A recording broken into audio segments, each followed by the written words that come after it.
Andes mountains, दुनिया की सबसे खतरनाक पहाड़ियां, चोटियां, जहां हवा पतली और ठंड ज्यादा है, जहां जिंदगी और मौत के बीच सिर्फ कुछ सेकंड्स का फर्क होता है।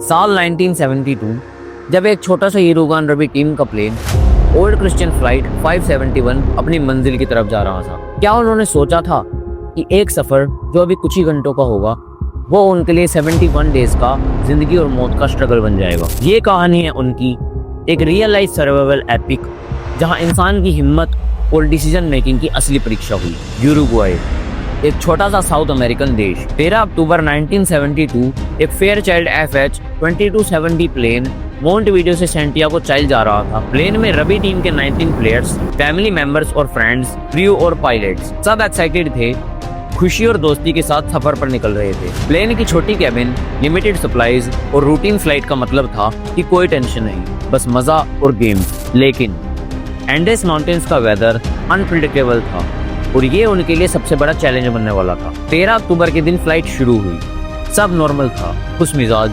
Team members, jokes, music. लेकिन एंडेस के पीक्स पास आते ही वेदर ढलने लगा। थिक क्लाउड्स और स्नो स्टॉर्म्स ने विजिबिलिटी कम कर दी। पायलट ने एल्टीट्यूड बढ़ाया, लेकिन माउंटेन पीक्स का हाइट एस्टिमेट गलत था। फ्लाइट के लास्ट मोमेंट्स पे प्लेन कोलाइड कर गया। एक क्रैश लैंडिंग जहां प्लेन का फ्रंट पार्ट डिस्ट्रॉय हो गया और प्लेन के विंग्स और फ्यूसलेज एंडेस के स्नो स्लोप में अटक गए। पायलट्स और कुछ क्रूज ऑन द स्पॉट मर गए, लेकिन 33 लोग बच गए और ये शुरू हुआ उनका 71 डेज का सर्वाइवल नाइटमेयर। क्रैश के बाद अंधेरा, दर्द और शोक। प्लेन क्रैश के बाद सर्वाइवर्स इंजरीज से परेशान, खुद को स्नो और आइस से बचा रहे थे, लिमिटेड शेल्टर और फूड के साथ। एक मेंबर ने डायरी में लिखा, क्या हम बचेंगे या स्नो और माउंटेन्स हमें दबा देंगे?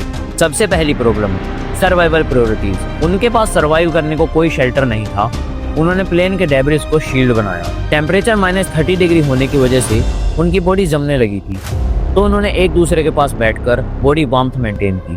उनके पास पीने के लिए पानी भी नहीं था, तब उन्होंने स्नो को पैकेट में डालकर अपनी बॉडी से टच करके मेल्ट किया और वाटर बनाया। और सबसे मुश्किल डिसीजन, फूड की शॉर्टेज। प्लेन में सिर्फ कुछ चॉकलेट्स, सैंडविचेस और वाइन बची थी। डेज और वीक्स गुजरते गए, इसोलेशन ने स्नो स्टॉर्म्स और मेंटल स्टेट को तोड़ दिया। इंजरीज और फ्रोस्ट बाइट कॉमन हो गई थी। सर्वाइवर्स को हेलुसिनेशन और डिसअपीयर फेस करना पड़ा। कुछ लोग सोचने लगे कि शायद हमें कभी रेस्क्यू नहीं मिलेगा और हम यहीं मर जाएंगे। और फिर आई सबसे कंट्रोवर्शियल डिसेपरेट डिसीजन, खुद को जिंदा रखने के लिए प्लेन में मरे हुए लोगों की बॉडी को कंज्यूम करना। ये डिसीजन उनके लिए मॉरल और फिजियोलॉजिकल स्ट्रगल का पीक था, लेकिन लाइफ और डेथ के बीच एक नेसेसिटी बन गया। सर्वाइवर्स ने प्लेन के डेब्रिस से रेडियो सिग्नल भेजने की कोशिश करी, पर वो फेल हो गए। स्मॉल ग्रुप्स को माउंटेन स्लोप्स एक्सप्लोर करने के लिए भेजा, मैप्स और इंट्यूशन का यूज किया। नवंबर और दिसंबर 1972 हर स्टेप पर रिस्क। स्नो स्टॉर्म्स, एवलांचेस और एक्सट्रीम कोल्ड हर रात सर्वाइवल को थ्रेटेन कर रहे थे। एक ग्रुप ने स्लोप को क्रॉस करने की कोशिश की, लेकिन वो वापस नहीं आ पाए। लेकिन लीडरशिप और टीम वर्क ही उनका सबसे बड़ा वेपन था। नमान कैनेसा और पैराडो जैसे लोग मोटिवेट रहे और ग्रुप में मोरल और होप बनाए रखा। एक बोल्ड प्लान डिसाइड हुआ, प्लेन से निकलकर माउंटेन्स को क्रॉस करना और हेल्प ढूंढना।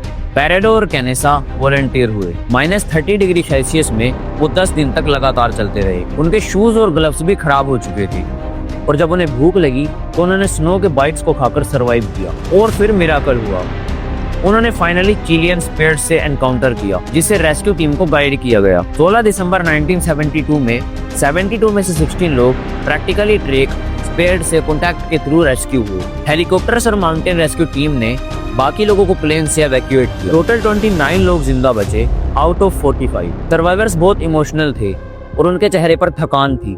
वो एक्सप्लेन भी नहीं कर पा रहे थे कि वो क्या फील कर रहे हैं। इस स्टोरी ने हमें ये समझा दिया कि एक्सट्रीम एनवायरनमेंट के लिए सोचना और प्लान करना जरूरी है। इंडिविजुअल स्किल्स के अलावा एक दूसरे का सपोर्ट सबसे इम्पोर्टेंट। होप और डिटर्मिनेशन लाइफ और डेथ के बीच फर्क ला सकती है।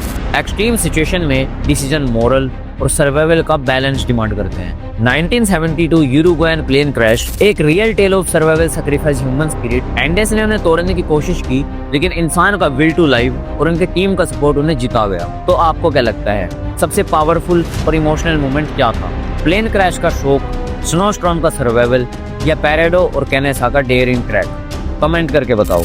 अगर आपको ये स्टोरी पसंद आई तो लाइक, सब्सक्राइब और अगली वीडियो का इंतजार कीजिए, जहां हम एक और दिलचस्प और थ्रिलिंग सर्वाइवल स्टोरी लेकर आएंगे।